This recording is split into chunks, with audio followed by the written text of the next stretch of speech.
Hello and welcome to our second live stream. I hope you have a fantastic Friday. My name is Jarek, I'm the CEO of Archon Studio, and I'm going to take you through anything Archon related. I've done some presentation like before. I've got several slides to show you to go through it. Let's just open up. Today we're going to be talking about the Battleground encounters, Woodhaven, and also some updates on the Fields of Eternia. I had a few plans about showing you manufacturing cost of spruce and so on. However, just the two case study I've been working on, it's gonna be about half an hour going through. So what I decided to do is we will do a separate video in the upcoming weeks just to show you how everything works in the universe of miniatures and the cost associated with it. And so on, excuse me. Today we're only going to be focusing only on the questions we have received in the last couple of weeks and on the several projects. Towards the end of the presentation, I will be also showing you lots of new concepts for encounters. Yeah, and so on. Okay, let's move on. Obviously, I will be answering the questions also at the end of the video. That will be much easier to manage here today. Right, let's move on.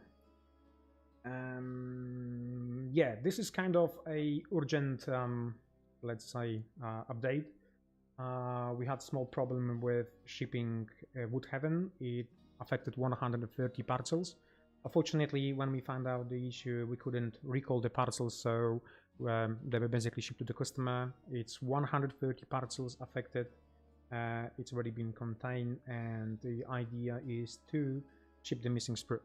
So they should be shipped either this week or next week. The team is going through it, and yeah, if you just in case receive your parcel and there is a missing sprue, just let us know. Send an email to our customer service, and yeah, it happens. Basically, this is what I mentioned last time when we do ramp up.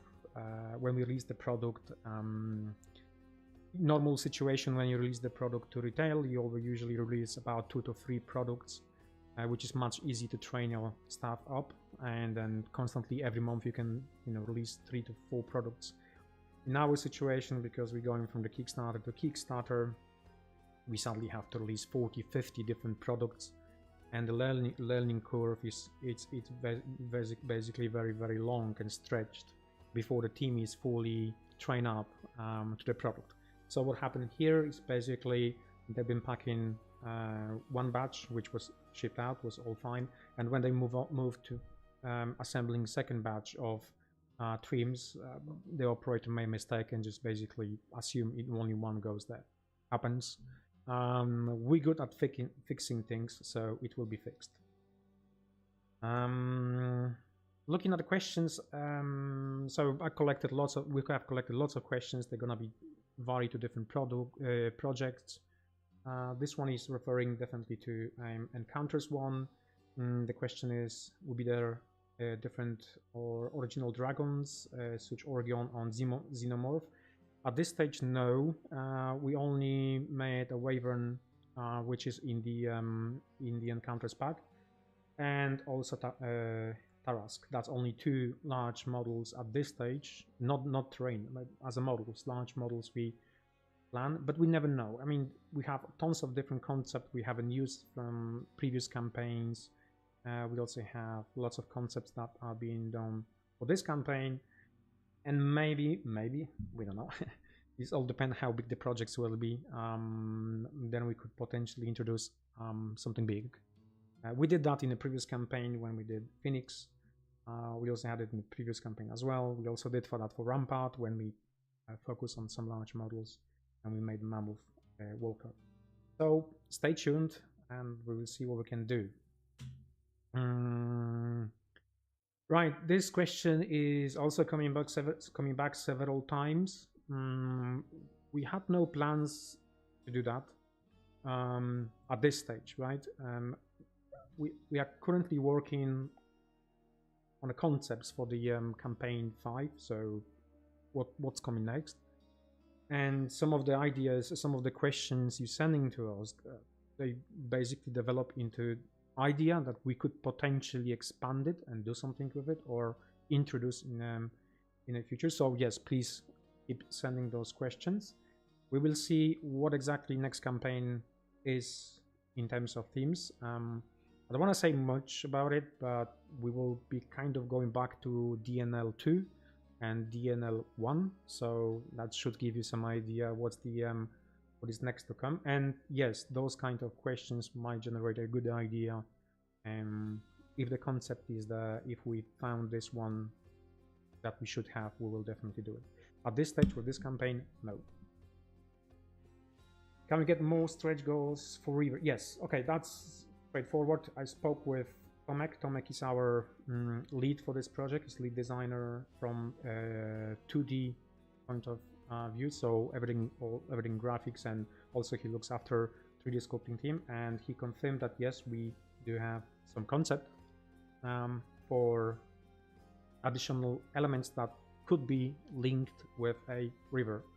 I don't have them in this presentation. I have many other concepts I will show you today, but not for the river ones. Have you guys estimated the shipping cost of... Okay, shipping cost. Right. We dodged the bullet with Dungeons and Lasers 3 shipping costs.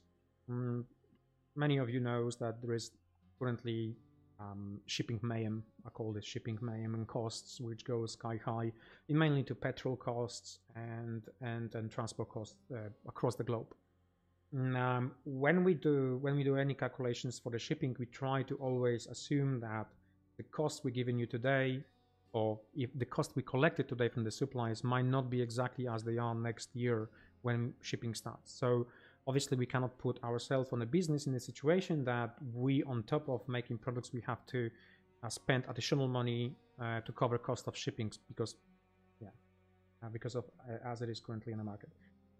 So we usually add 1 to 2 euro to the cost just in case to leverage this increase in the future costs. This year was a mayhem, basically a nightmare in terms of actually gathering cost. And luckily, we managed to sign the contract with external company, which is the Green Logistics, the one which I talked about it last week, and we managed to stay in the costs with Dungeons and Lasers 3. So in my opinion is a kind of a success, looking at what's going on currently on other Kickstarters and other projects when they just asking for more cash for the shipping. But saying that, because of the situation as it is at the moment on the market, I have to make this remark. It's we will give the cost for the projects. We will try to stay with the cost of the projects. However, as it always with the cost, it might change next year when we start shipping. That doesn't mean we're gonna be going to you and asking for more money for the shipping.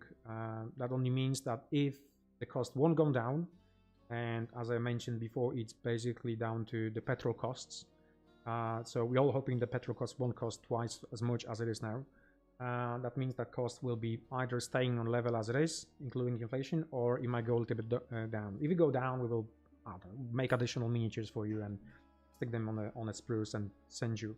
But if the cost will go up, we're gonna have to see whether we can, how we're gonna be, calculating this one and how we're going to be calculating shipping. So at this stage, the cost of the shipping will include some of additional potential charges, but everything will be open to discussion next year when it comes to our shipping time. Obviously, with these projects, we also want to ship much faster than 1 year. Maybe we're gonna break new record, although I'm not quite sure, because Rampart will be the fastest projects we have actually made and put in production and shipped, but we'll see how it goes. The other question was, have you given some thoughts about elevated platforms to represent flying creatures? No. Here, no. What we tend to make is create for every single model, large model, especially Dragon, we give away a scenic base. So personally I'm coming from the wargaming industry, or basically hobby. and I know the pain of making flat base and adding some bits and bobs to look nice. So it always I put this direction into our products, that we should have nice custom made bases, because they represent the value, and also they speed up the process of assembling miniature, and that miniature looks much better if it's got dedicated custom base. So no in terms of elevated, yes in terms of a custom made, we ain't gonna change that. And the next part of the question is, how about other RPG accessories like condition makers and area of effect templates? I would say straight to area of effect templates, no, because there's lots of them on the market, so kind of no. However, this question is linked with our future of Archon Studio, where we want to be in the future. So somebody mentioned a couple of weeks ago on one of our Facebook posts that we slowly became company so-called one-stop RPG shop. And I think this is what we want to be in the future. We would like to provide as much different type of products to RPG, so indoor, outdoor, dungeons, heaven, hell, whatever you can imagine. We will try to do that. Miniatures ranges, dragon ranges, and so on. So you will see definitely much more product coming from us, which are to support anything RPG related. How will UK be handled? Yes, okay. And how much longer will your ship take to estimate? So, okay, estimate posted, taking encounters. For reference, my rapid deployment of dungeon lasers was weeks after the deadline. Should I expect the same?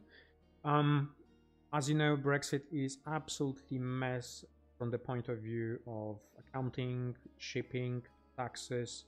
I've been giving several examples in the past video, but if we go, if we try to follow the same procedure constantly, we would expect exactly the same outcomes. So if I prepare the paperwork the way a shipping company wants, and if I ship the parcel, my expectation with that parcel will go through with no issues, and it will reach the customer with no taxes, because we either pay those taxes or taxes being paid up and received depend on the boundaries. On the yeah, but the problem is that we are able to ship 600 parcels with no issue using the same process, and then suddenly we ship another batch of parcels with exactly the same process with no changes whatsoever, and suddenly we start receiving questions about from the customers. I need to pay customs, and that question is going back and forth to our shipping company and shipping partners. How to avoid this one? Because of we did what regulations said. So I'm not quite sure whether this needs time for the custom office or custom staffs in the UK to understand that this is the regulations, and when we ship 500 parcels with the same regulations and additional parcels with the same regulations, they should obey to the same rules and shouldn't be causing problems. So what is happening currently, and why sometimes UK backers needs to wait a little bit longer for the products, is that we have to go through every single parcel with shipping company, generate additional paperwork, additional documents. Now, we have in accounting 6 people, that's including 2 people who are fully focused just on shipping. We have also other people who needs to prepare paperwork, and to explain to you, it takes 4-5 times more time to go through everything for one UK backer than any other backer on the globe.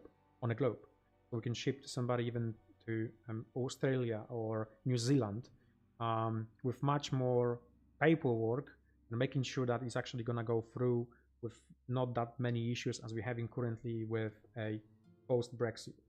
Now, I personally think it will take at least maybe 6-7 months, maybe training or something like that at the end of customs offices in the UK in order to stop having issues. So I hope with next campaign we're not going to have to do that much work, and we're not going to have to put that much attention into every single parcel in order to get to the UK backer with no issues. So to answer your question, it might take a little bit more time because we have to physically spend here more time on doing all the paperwork, necessary paperwork to ship the parcel through the border.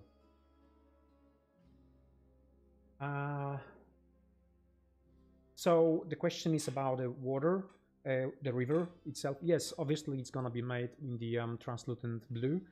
We don't know about the, well, we're not quite sure about the shade yet.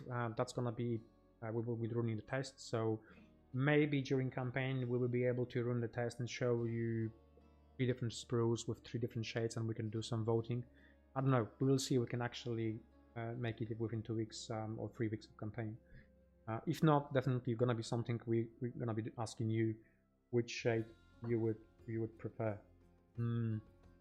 So if you go with the rivers with the 45-degree bends, and we have a single piece that would allow a connection between the sewers and the river.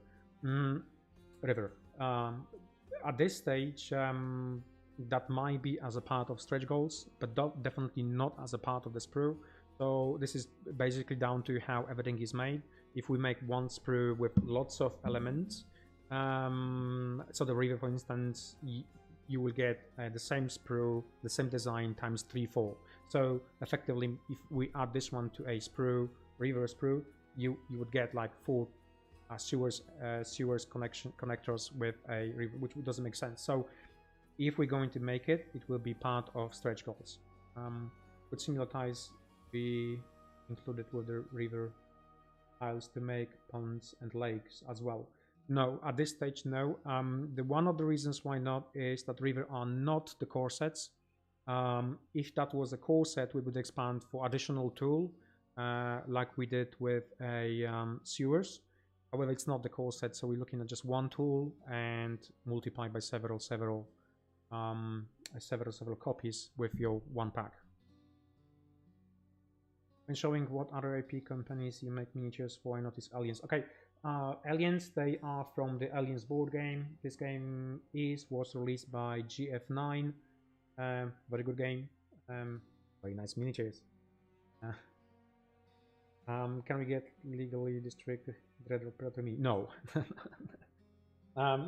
This question is actually good, to be honest, because I'm a huge fan of IP stuff, and I'm not big fan, and actually that's my personal opinion.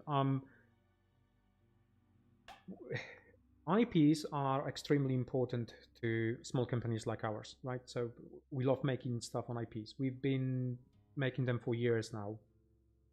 We, as a company, are extremely lucky to have people still with the business for so many years with experience with working with the IP products. So we know how to handle it. We know how much does it cost. So just to give you an example, if you go now today and ask for the Alien license, it will cost you roughly between $70,000 to $100,000. This is how much you have to pay upfront just for the license to work with. However, what I'm not fan of is that people going without license, going and making copy of it and making an alien miniature without calling an alien miniature and selling it as a non-alien but alien miniature, right?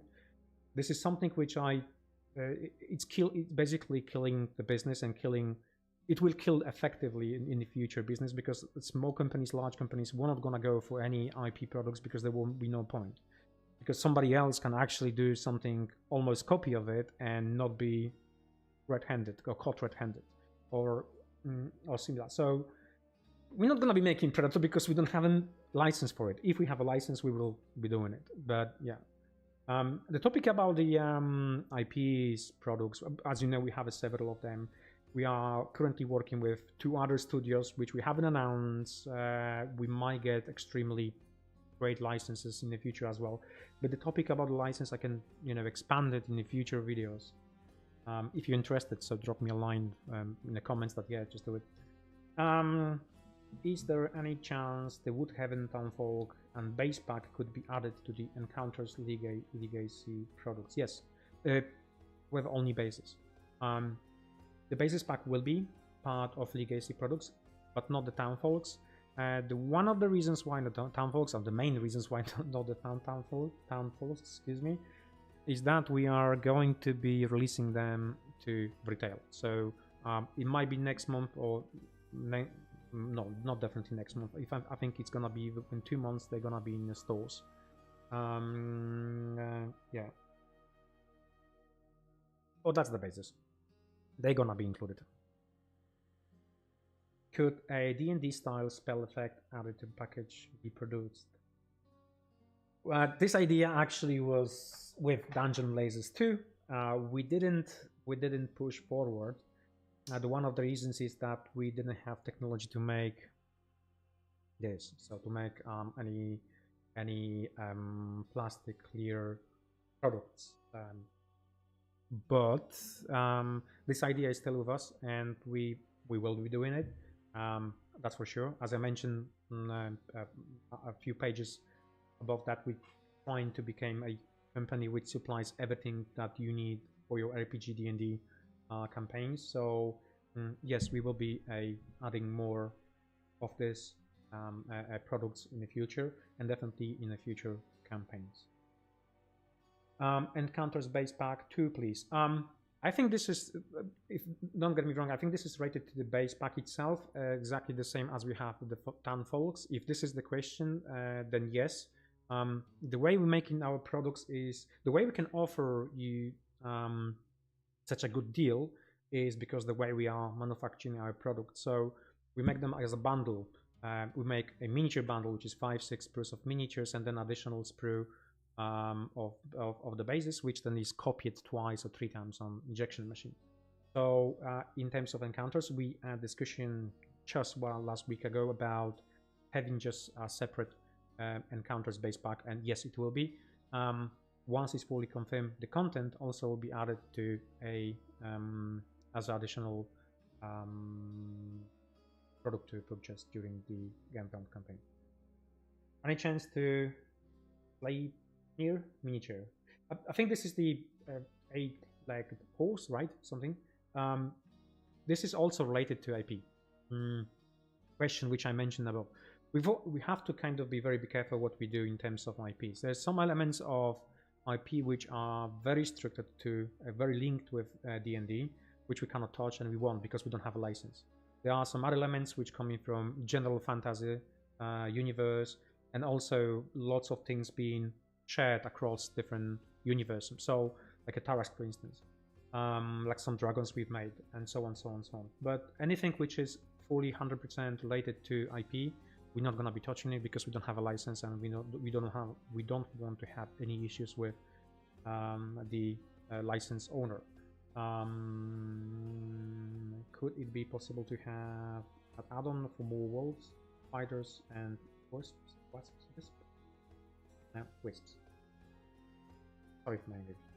The models are beautiful. Okay. Unfortunately, no. This is going back to answering the first question. So everything we manufacture needs to be made as a bundle.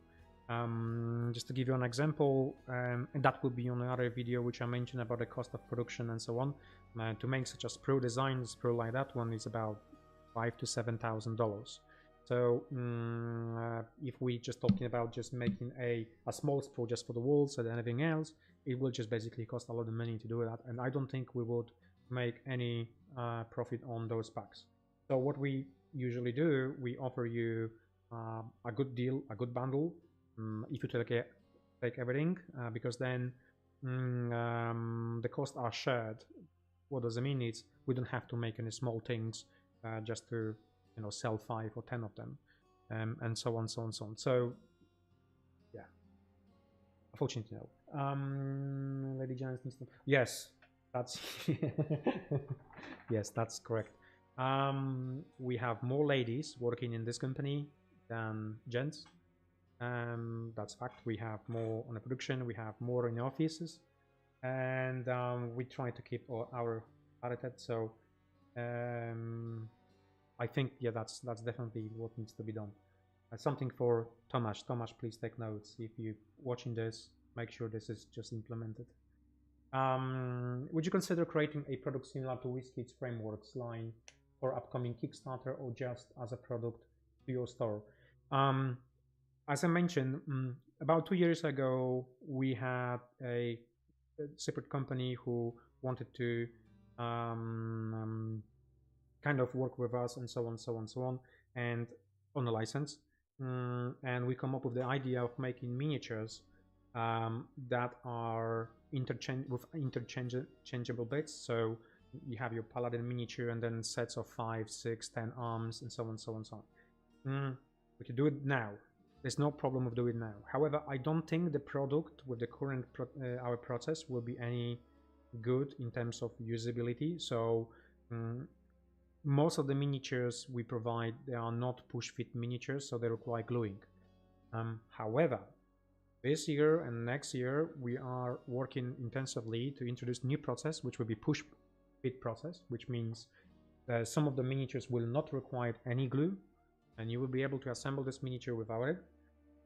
That means you can always disassemble miniature or remove the arms and put any other arms you want or any other type of equipment. The test miniature will be done soon, so I will know much more about the process and so on, so on, so on. I know for a fact that because I'm doing mainly cost in a company, that making miniatures in push fit, they cost much more in manufacturing and cutting and CNCing. However, this is something which we definitely going to be making. It's either is gonna be the next Kickstarter next year after we finish with the encounters, or if this will become too much problematic in terms of actually making it, we're gonna have to do it in retail step by step and release one pack to retail, learn on it, and do another pack to retail and learn on it. So it's all depend how easy for us will be to implement this new process of push fit miniatures. Let's say that, but it is on the list. It is on the top of the list. It's actually the first spot that we want to do it in the future. I'm thinking of purchasing Battlefield, Master of the Universe Battlefield. Is there any chance that some of the more popular characters that didn't make to the Fields of Eternia cut could show up in the Battlefield? Yes, definitely. Post Fields of Eternia, we ran a survey, and based on that survey, we have a list of miniatures we want to introduce. So, like one of the top miniature to introduce was a sorceress, which we introduced. So we're going to stay strictly with the list we got post surveys. Also, this is also important because as I'm on a surveys, every single projects we finish with survey, and in some cases we just give away some models for it and so on, so on. But those surveys are critical and very important to understand your needs, your customers' needs. So please, next time when just find 5 minutes or 2 minutes or 5 minutes to fill that up, because it's actually a lot of information that help us out provide to you in the future the product you want. Yeah. So there was a question, usually the factory produce test shot of the miniatures first and so on. Yes, that's the case. We received the miniatures, we show those miniatures on update number 18 with Master of the Universe Fleets of Eternia. So the miniatures are not the issue whatsoever.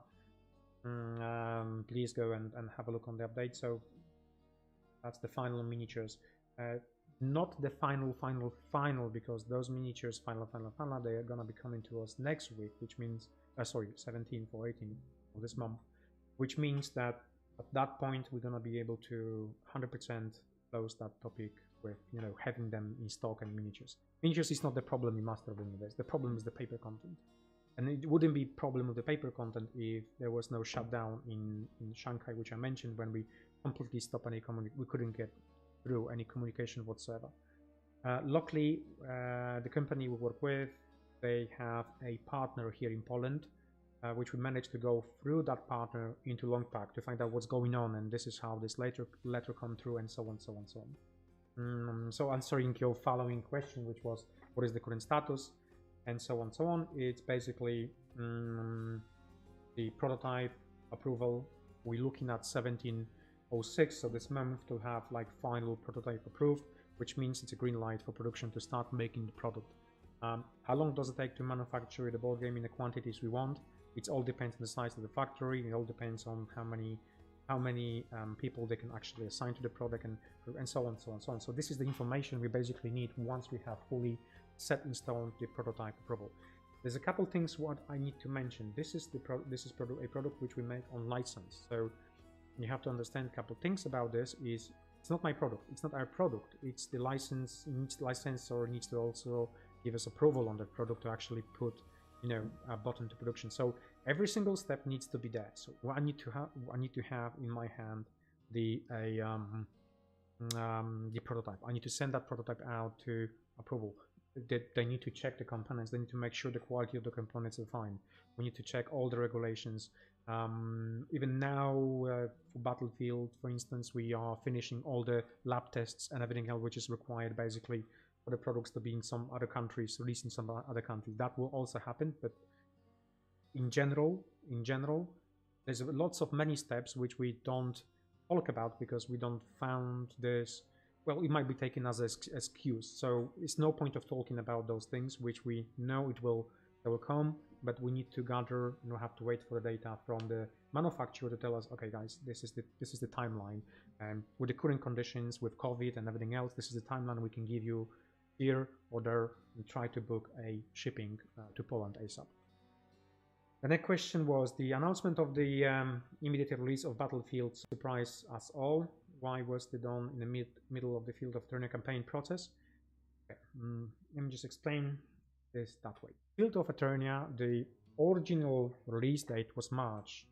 The product meant to be manufactured in China, and it was delayed. The development of Battleground started in December of 2001, so last year. And the idea about this product and release was we wanted to release a Battlegrounds in April, which would be post Field of Eternia. So the idea was we will do Field of Eternia, and then after that one in April, we will do a Battlefield.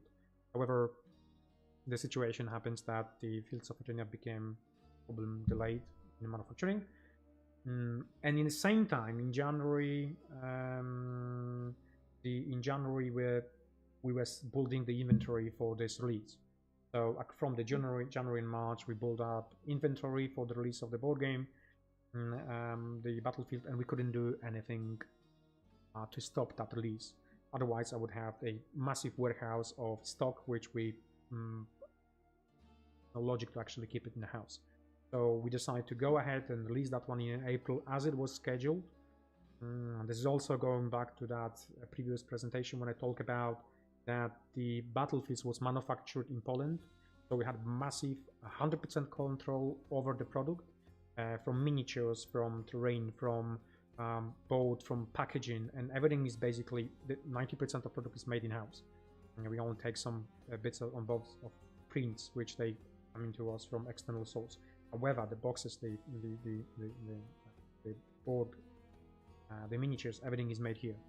So, and also I have to mention here the rules. We have been working on the rules for about 2 years. The Battlefield was the original Moto game. But during the process of development, we decide, okay, you know what? I think we're just gonna put into the fridge that idea, and we're gonna develop just proper board game. So this is what Field of Eternia is a proper board game. But then, because of in a transition and because of we wanted to expand the markets with Mattel, it will require a new contract. And the markets, when I'm talking about the markets, I'm talking about the EU markets, right? So Ireland and a few other countries.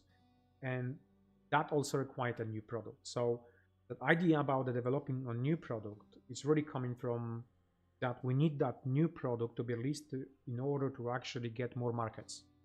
Okay, and so I'm talking a lot about, you know, inside of the business, but realistically speaking, we needed additional markets for this because we see a huge potential in Fields of Eternia.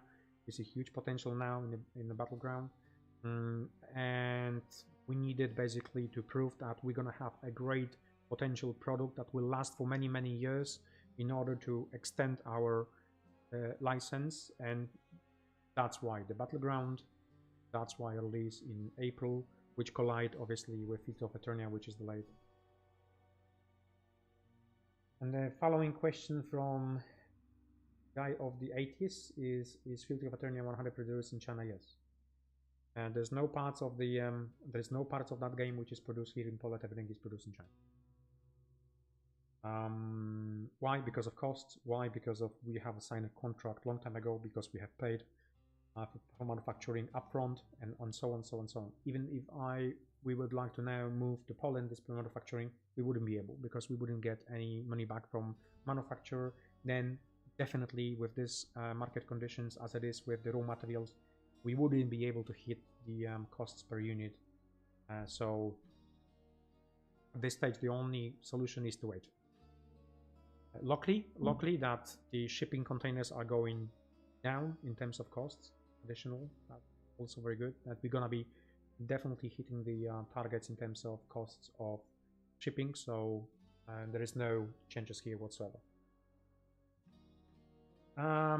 With rivers, will be possible to get 45-degree bends instead of current 90-degree. This will allow us to create much more natural. Okay. Which river? No, unfortunately no, because that would require additional components to be added on, and then meaning additional sprue. There's also a bit about, which I mentioned previously, about design and about usability of the product. I know design ways doesn't look that good, but using it is much easier. On top of that, you have to bear in mind what we make products for RPG mainly, so they use grids. So in some cases we need to make sure that everything is within that the concept idea, and within that, you know, design mind, that we want to make the product which are easy to use and they look good and also they're usable. So a pyramid which it's difficult to stretch, and any single corner you stretch of that pyramid will cause a collapse of any other corner. So if we add 45-degree bands, that might cause a usability problem with assembling everything to the grid system, which at this stage I don't think we want this. The topic was discussed with the team. Team convinced me not to, so at this stage, that's what it is. About the rivers, the idea of the river seems to be fitted better than the encounter system 3 place. Okay, no piles. As also, river elements do not need to fit into the tiles. Would allow much more natural. Okay, this is roughly the same question about design direction. At this stage, we're going to stay with a design direction that is driven by our design team. How will rapid deploy be charged? Replace again. Spoke about that one yesterday. I think it was 20 euro. I don't know whether it's for pledge. Sorry, I will dig that and I will answer. I will find that answer and maybe answer it on my chat. And I think it's gonna be exactly the same as it was with Rampart. Well, definitely it's gonna be exactly as it was with Rampart, but it will be 20 euro charge. Oh, about the rapid deployment, I haven't mentioned. We're gonna have some products from this campaign also going into rapid. That's important. Some backers would like more copies of the smaller monsters into the crate pack. Could be more mobs, perhaps incorporating the project stretch goals or the mobs from Woodhaven stretch goals. Well, this is also the question really about costs, what we can do and how much we can charge for it. So I'm gonna be preparing for you the presentation about the cost and why we are able to give you that much within the costs, manufacturing costs. But essentially, we give you lots of sprues. So make one sprue, it's that costs about $5,000–7,000. If I make smaller one because I want something else to be done or added, or I want something else on the small sprue, it will just double the cost of manufacturing it, which means we'll have to charge you separately for it. And that charge cannot be small because that also needs to follow up with a number of we're going to be selling that. So if we have something which we know for 100% is gonna be a great seller, we can do that. If we don't have it, and only one customer or two customers are asking for this, we always say, well, it's not worth it because we need to keep in the costs. So I would rather add a lot of other miniatures into stretch goals for everybody than just making a separate packs for just individual customers. Some other companies, which when they work with license, they can do that. You can buy miniatures or 5-6 miniatures for $60-70, like for Whiskey frameworks, which were mentioned. But this is the reason why they cost that much. The reason is because you got tiny small sprue with one miniature and 10, 6, 7 arms, and yeah, that's just one miniature on the sprue. So if you divide the manufacturing cost between the number you have to sell, it stack up very, very quickly. For Heroes and Might and Magic, you're planning on PVC miniatures because that's what the market expects. Yes. I haven't mentioned something last time, and I feel that my answer about the PVC wasn't enough. My background is, as I mentioned, wargaming. I love wargaming, everything wargaming related. I just basically love.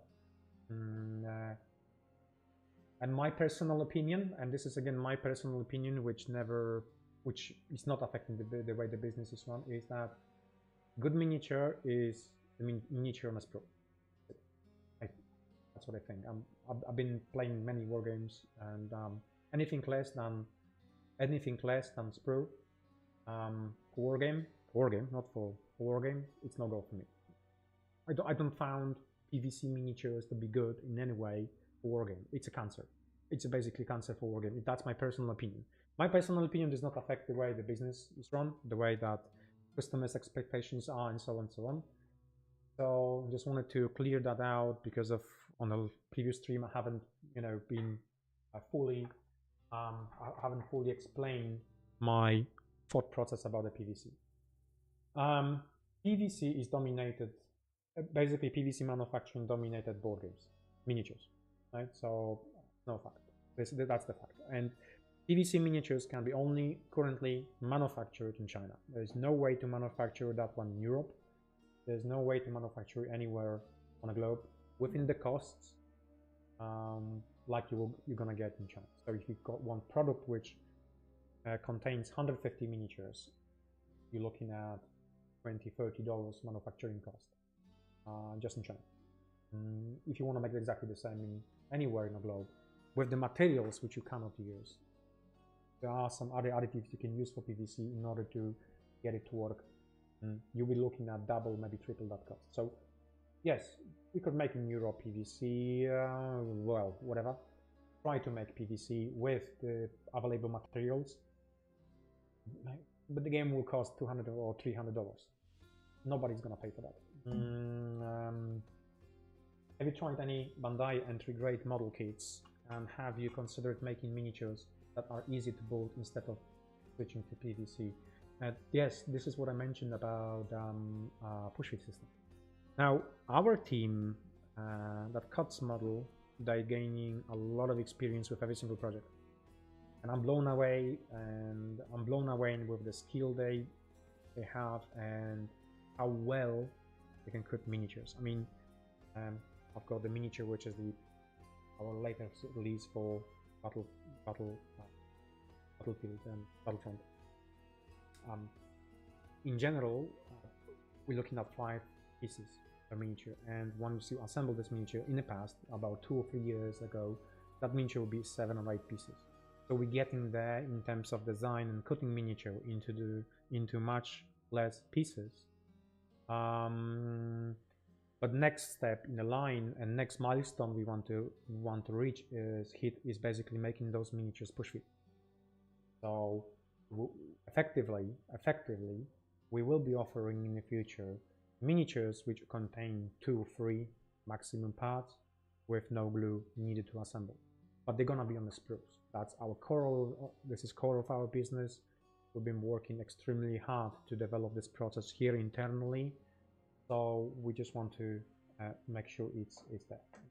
Maybe that takes too long to figure it out. I think it will be more. Yeah. answering your question. Yes, we are. We have huge ambitions about miniatures. I mean, in Europe there are other two companies making miniatures on sprues. It's Games Workshop.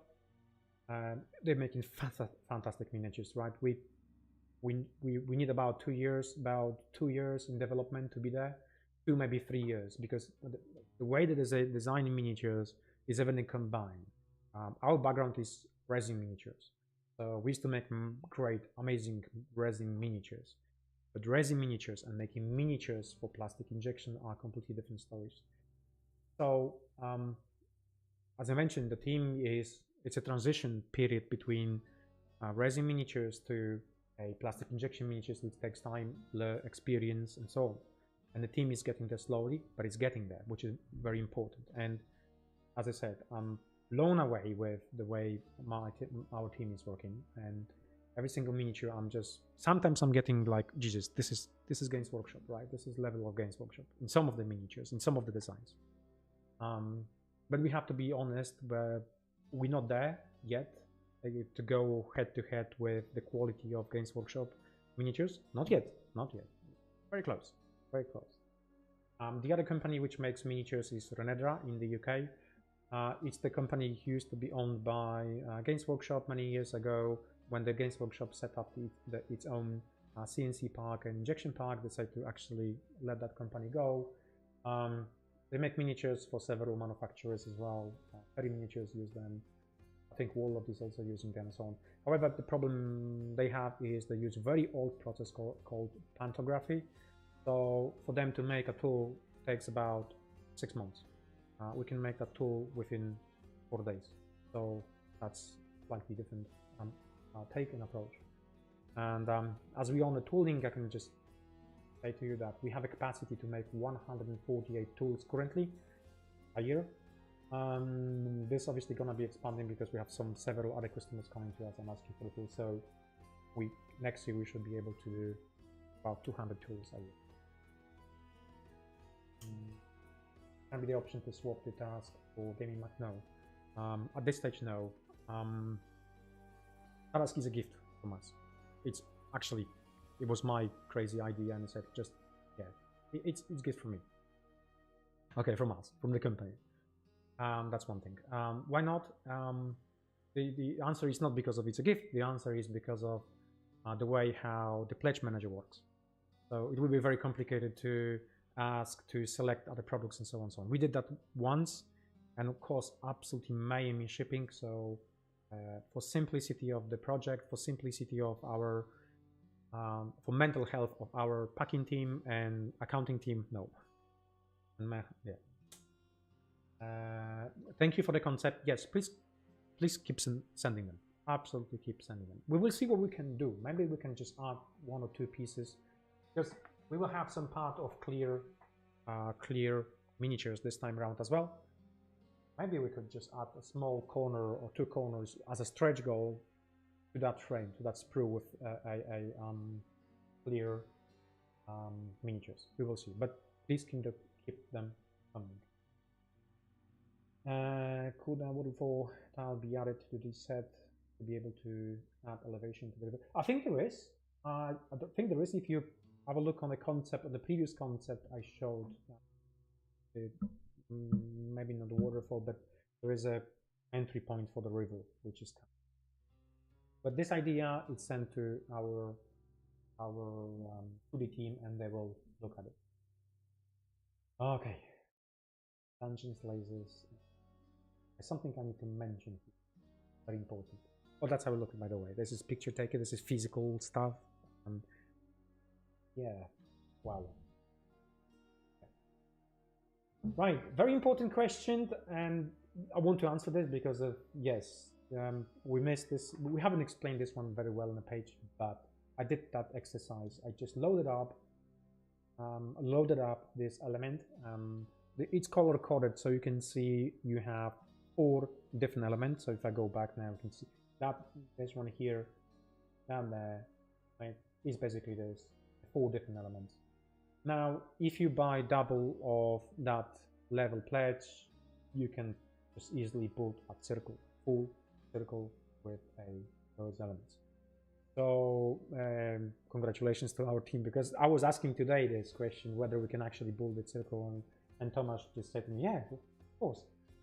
For him it was natural, for me it wasn't at the beginning. But thank you for the question. Yes, here we have, you can see connection here on the right hand corner. My mouse, I think you can see my mouse here. So as you can see, they join nicely. Obviously they are separate elements. You may glue them together if you want, but you don't have to. You can just basically stack them up the way as they are on this render.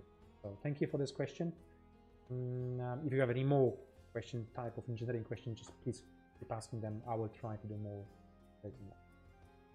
Let's talk here about the deal, because if you remember when we did for the first time, when we showed the pledge levels, there was no appreciate about what we're offering for value for money. There was no there, because we had mats included in the in a bundle. We removed the mat and we decided to actually increase the plastic bundle twice. And let's see what we have in terms of how good the deal is, and just to give you some understanding how much we value the product and how much the product will be valued once it's going to hit retail in the future. So the starter set, each of the individual starter sets, we're looking at 65 euros in stores, right? So why 65 euros? Effectively, if you include VAT, which you have to pay, which is in Poland 23%, if you include all additional other taxes, shipping, and also what retailer wants, retailer will probably want 60% off of MSRP. So effectively, that product will be in their stores. It will be shipped out to a retailer for the cost of 20 euros, maybe something around 20 euros. So we also have to make it and so on, make some profit on it. So one of the reasons why we can create such a great deal is that we given you, the backers, receiving that saving that we have for the retail product when it goes to retail and when the distributor will ask for it. So this is a prime example of how much money you're going to be saving, not only by buying the starter set, the main starter set, but also when we go further. So for 99 euro, we're looking for the product which MSRP in the stores will be 130 euro. So just by backing this one, you're gonna save 31 euro, and that's not including for all the freebies you're going to get from the stretch goals and Tarask. Yeah, as you can see, I mentioned here about the stretch goals. We're looking at 18 to 20 sprues of stretch goals. So a very similar level of dungeons and lasers, 3 stretch goals. So plenty of them. I've got all the concepts. I'll show you the concepts in a second. But just going after this, you save that much. If we go for the next one, and here we include a save 25%. You can see on top of the banner it says save 25%. So what that means is basically if you jump from 99 to 149 here just alone, and with this package you save 25%. However, the save versus MSRP, so the stores, is 111 euro, and then additional freebies, stretch goals, Tarask, and okay. Oh, sorry for that spelling. Usually I'm good at it. And stretch goals again, 80 to 20. So on top of that you get more. With 199 you get 6 in total. We mentioned that you save 33, but you mentioned that's 33 is against that price here. Realistically speaking, it's 390 euros in stores. You save 191 euros. You get all the freebies, and basically I put here note it's a distribution price because this is what effectively is. So at that level, this is the maximum we can go for. This is the maximum we can offer to you if we include all the stretch goals, like 18 to 20 sprues of the stretch goals. I think that's simple. I think that shows you the deal we're doing here. This is how we structure every single pledge level. Yeah, and now I mentioned that we're gonna be doing 18 to 20 sprues. So we have to build them up, and we have plenty of nice concepts. So I'm gonna just go through them like that. We are very lucky to have extremely good concept artists Tomek and his team do an ordinary job in terms of actually doing all the concepts. So I'm showing only a few. That was the miniatures bit. Also, we're looking at Cerberus lineup. Also, we're looking at some froggies. That's interesting. So this is the I've received that one today, to be honest, from our concept artist, and I don't know the scale of it, but I would make them large trees. Yes, should be large trees. It look awesome. I hope they're gonna be scale up a little bit, and we're gonna be able to yeah, add them to a stretch goal, but amazing. We have some ideas about the terrain. Obviously, it's gonna be mainly about terrain, this Kickstarter. So the plenty ideas and concepts which the team is currently still working on and trying to put them on separate tools just to make sure we're not gonna go over 20 spruce. If we're gonna go over 20 spruce, we're gonna go over 20 spruce. We did that before. But the problem with going above 20 spruce will be that instead of making 2 boxes of stretch goals, we're gonna have to have 3 boxes stretch goals, which means the packaging will be not like that, but it's gonna be twice the size of packaging, which then effectively will be costing more, and we're all gonna be stressed out how to do it to be in a cost, and so on, so on, so on. So I mentioned about the 20 spruce, but if happens, then happens, you know, you get carried away. We always have safety switch once we hit that safety switch, then no more stuff, please, no more stuff, because we already overstretching a little bit the project. Yeah, this is something people ask for. They are in the project. I've seen some work being on it, so yes, they're gonna be on, including on one of those spruce, vertical spruce, another one. So that should give you the idea, the direction this project is gonna go. Also this. Tomasz told me this is already scoped. We're gonna keep the scope to be revealed to you guys. And this is what I mentioned last time. You've seen some bits and bobs. So we want to make a kind of a full circle when we start from dungeons, then you move from the dungeons into the Woodhaven, the town. Now you're moving into an encounter, so outskirts of the town, and from that outskirts of the town, this is your entrances to different type of dungeons. So that is also in the projects, and will be added to either as a stretch goal or as an additional purchase. We'll see what's the plans for it. What's the next slide? Oh yes. I need it, sorry guys. This is the largest, this is the biggest challenge. This is the biggest personal challenge actually. That's gonna be the biggest model we ever made. Conrad, who is sculpting this model, is basically doing a huge progress. It's almost there, it's almost finished. Yeah, that's how it looks. Amazing though, amazing.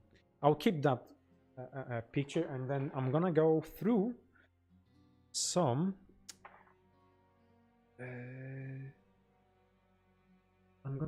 questions. Pull up quickly.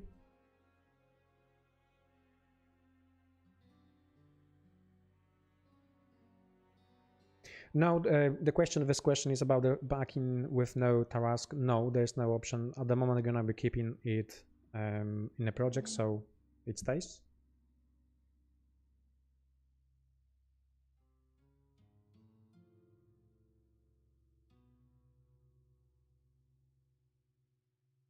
Okay, so Carlos asked the question about the VAT. We are the new VAT regulations for the last year means that it's always included. You are the end customer, so what you're receiving from us, is basically the end price. So you don't have to add any additional VAT charges in Europe. And how it works is basically there's a so-called VAT OSS, which means we pay VAT to each of the individual country. So if you're from Spain or Germany, the portion of that which VAT we need to pay goes to your country. The regulations changed last year, June last year. Previously, we were paying them that VAT to Polish taxman, and then that Polish taxman would be distributing that across the Europe. That change. However, effectively, this is nothing, no additional charges for you in terms of VAT payments. Is there no? There is. I think the team is still working on it. There were some issues, but there is team after the Land of Giant.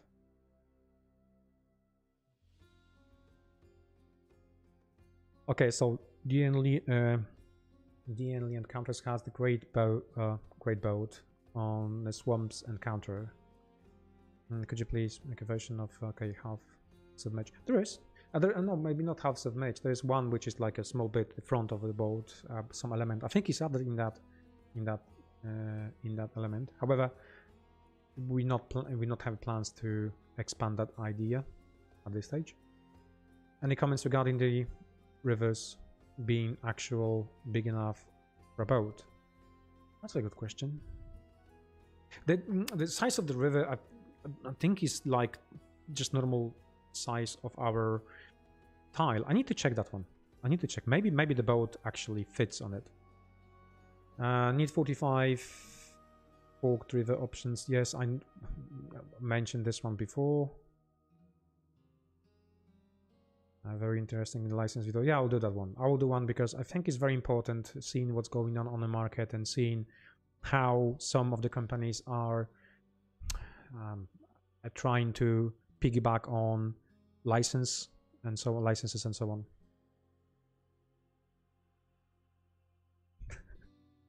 Sorry. Ryan, thank you for letting me know that the Slapier is in a Norse legend. I was 100% sure it's actually D&D. However, if that's the case, we will look into it. Thank you for that info.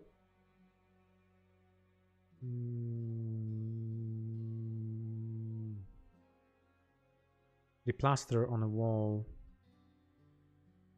I'll check that one. Battleground. Thank you, Kamil, for correcting me. Probably I said something wrong. Very nice Motu fix. Thank you.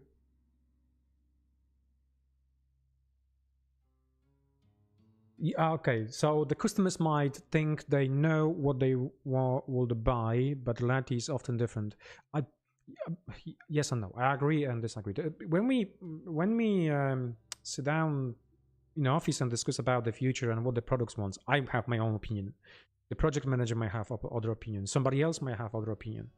And the best for us understanding is to go and ask thousands of people and collect that information, and then let's say take average from that information. Because if we have 700 or 800 people saying you should do this or you should do that, there is a potential for this product, right? If we got 2,000 people answering question and out of that 1,000 says they would be great to see this one, we will do it. We will basically do it. So this is why it's so important.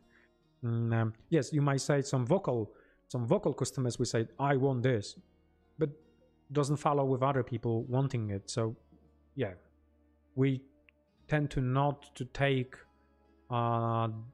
demands from vocal. We take from everybody, because of those non-vocal usually will go and give us the best answer in the surveys. So that the surveys are very, very important to our business as well. When you expect to have the orders from DNL shipped? Next month, beginning of next month. By today it's 4,200 roughly parcels shipped out.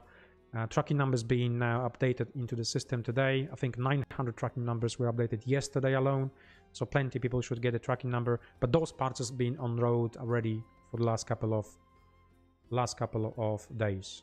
Well, almost a week. Okay, I will keep the sorry, it's too late.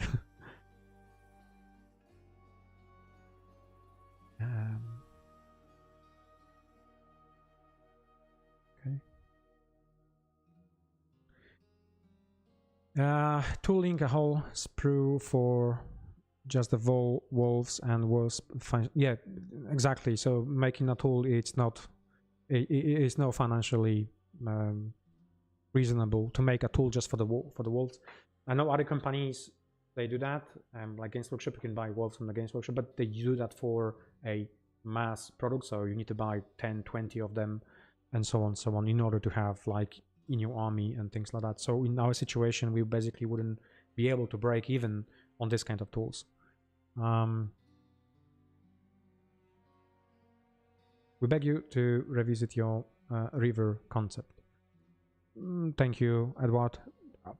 Definitely my team is listening. Definitely everybody who is basically part of Archon, they listening, and they will adjust accordingly.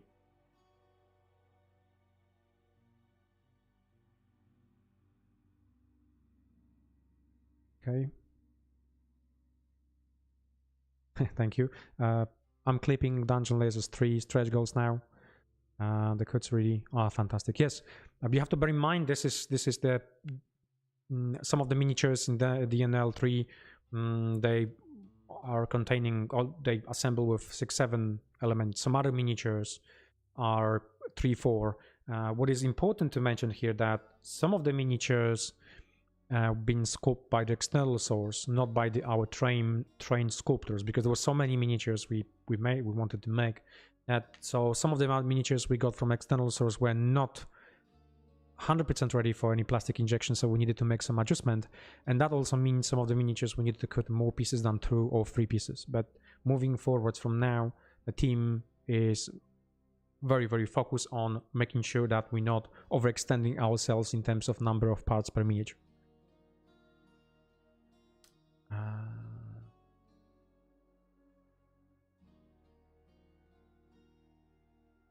Ryan, you're right.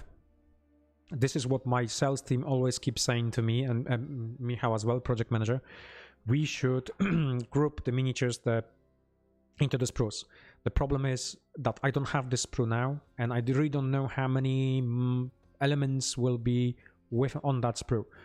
So, in realistically speaking, if you're going to release a retail product, I know exactly how much I can put on a sprue. Here, we're trying to pack as much as possible per sprue because we also have to hit the costs goal. So if I have to make smaller sprue because I need some elements from other model on other sprue, this means it will increase the costs. So at this stage, we are unable to do that. Not for the projects, not for the sales concepts we have currently. So if we change in the future something, if we're going to change something in the future in terms of the way we're making stuff, then maybe yes. Maybe we can then make in smaller sprues, make them in bundles, like you have 1, 2, 3, 4, and this is the stretch goals, and some parts of the stretch goals could be purchased separately. But at the same time, we're selling those stretch goals as additional, they are not that expensive. So, you know, sometimes it's better to go for more because then you can sell it or part of it, or not use part of it, or give it to your friends or something like that.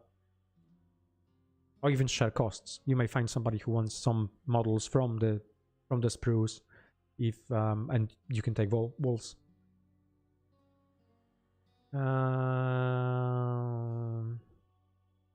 Yes, exactly, Dank. It's exactly economy of scale. This is something I'm gonna be talking in a separate video because it will be kind of boring video. It's gonna be only for the people who actually wants to know really how manufacturing works of miniatures and what's the cost associated with it and where you're going to hit so-called economy of scale. Because you have to sell X amount of units in order to break even, and then following you can have enough profit to actually allocate that profit into making additional stretch goals. And so on in terms of Kickstarter, right? But yes, I'll be doing a separate video. This is it required basically at least half an hour discussion about it.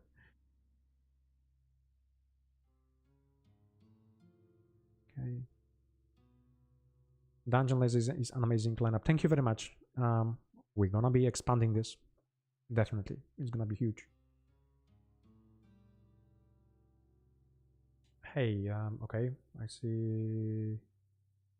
Discussion goes south.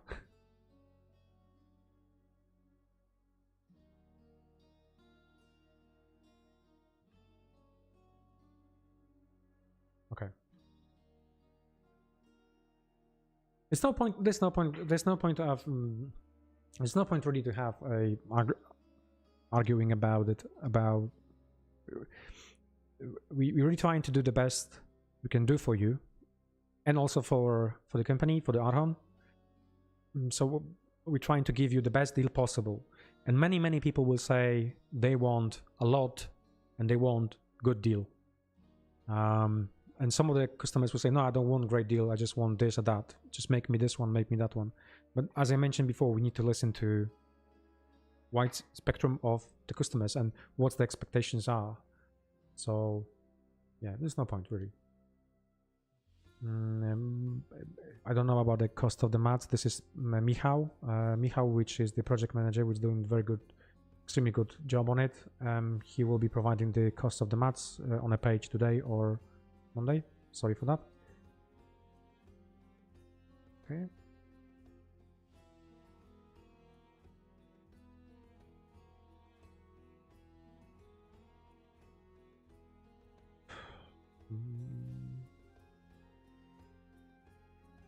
Okay. Okay, looking at there's some question about the Tarask. At the moment is 1 per backer. Tarask is 1 per backer. This information will be displayed on a page.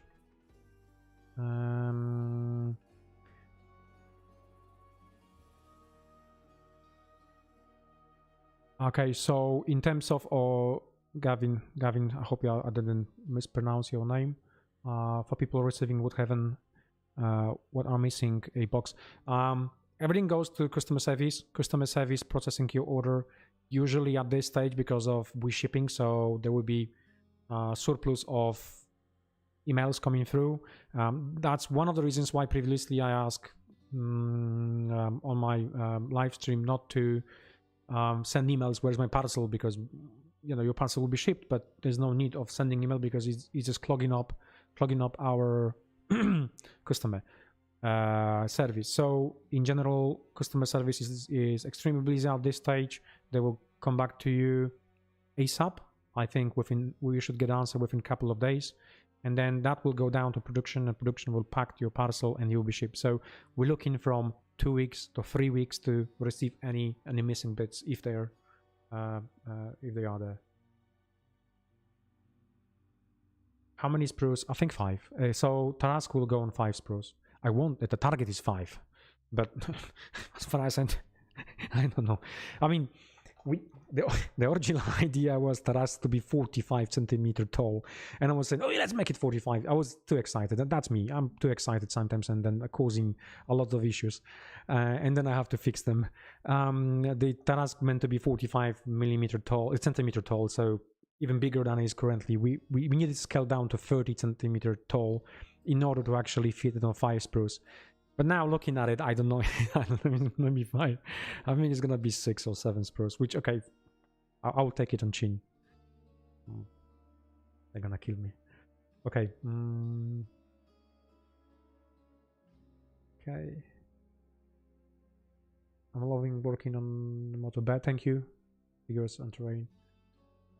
Yeah, Moto B is one of the projects which, as I mentioned, it was originally the first projects we wanted to release, but then we changed the idea into making something else. Then the rules we developed where the idea was to use the rules for load the board game, and then not the board game, load the Battleground, and then we basically took the step back in order to release a new product for the extensions of the license and so on. Yes, David asked the question about the Motu Battleground scenery. Yes, one of the releases, if you just have a look on the video I posted last week, was mentioning this. So we are going to add more terrain. So the idea is with every single miniatures release, you're gonna get some bits of terrain. On top of that, we're planning to do a new map, tournament map, with new set of terrain, with new places and new board itself.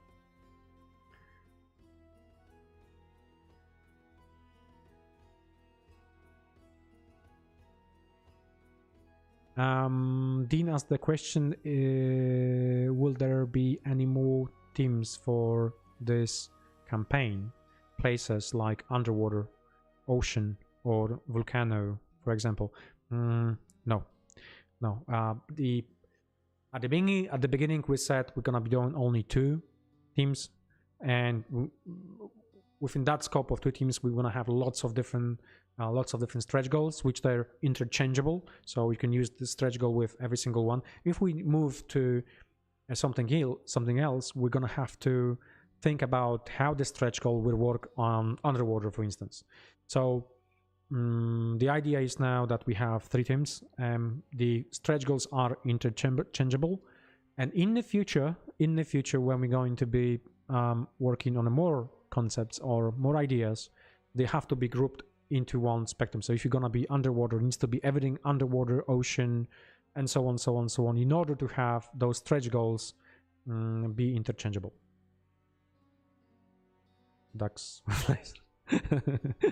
Yeah. Gavin, that's a good one.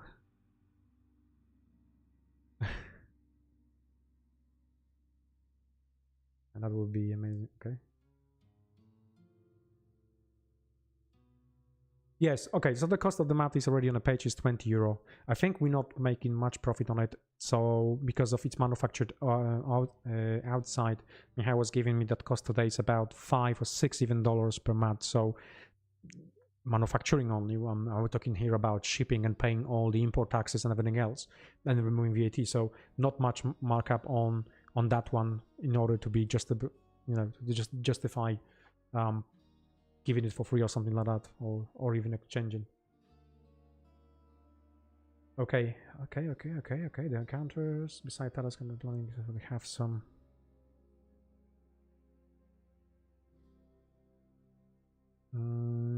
For encounters besides Tarask, are you planning to have some other one per customer model? I think yes.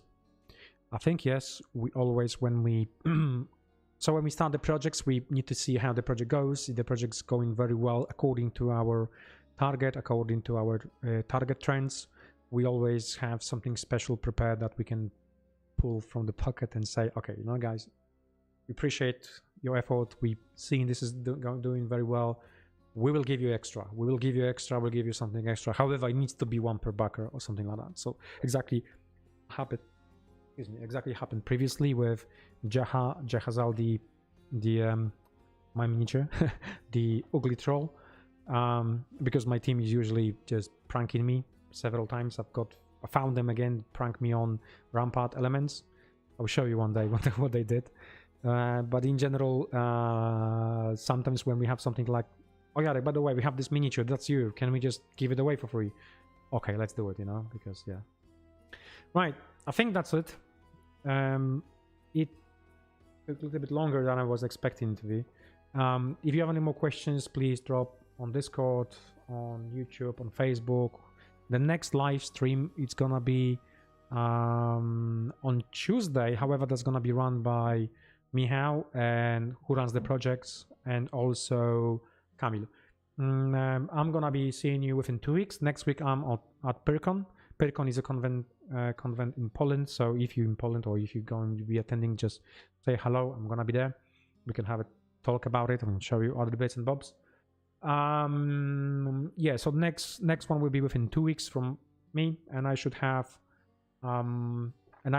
more information for you about the other projects like Rampart. I'm gonna be showing you miniatures, physical miniatures, and so on. What we did, because there's some special things we made for Rampart which you haven't seen it yet, because the tooling is there, but I'm just waiting for that tool to be on injection machine. Anyway, thank you very much and have a nice weekend.